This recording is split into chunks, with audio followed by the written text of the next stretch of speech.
Направих поредица от образователни видеа за всички, които се интересуват от трейдинг.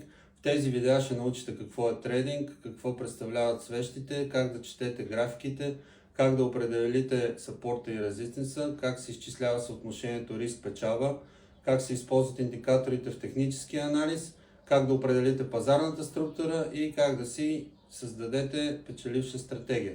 В днешното видео ще говорим как се определя пазарната структура. Пазарната структура или Market Structure е фундаментална концепция в технически анализ, която описва начина, по който цената се движи във времето.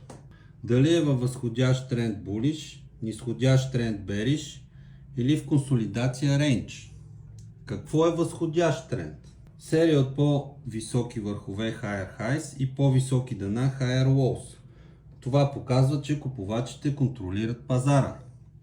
А какво е нисходящ тренд? Серия от по-ниски върхове Lower Highs и по-ниски дъна Lower Lows, което показва доминация на продавачите.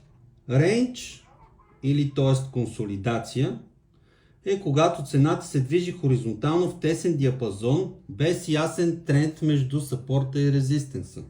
Как най-лесно да определим пазарната структура? Отваряме графиката и отдалечаваме мащаба Zoom Out.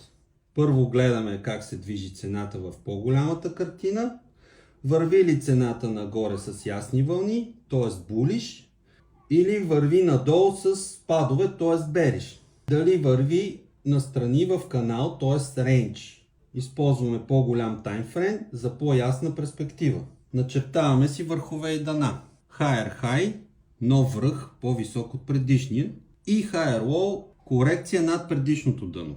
Ако се редуват Higher High и Higher Low, имаме възходяща структура. Ако имаме Lower High и Lower Low, нисходящ тренд, Break of Structure, ключов момент.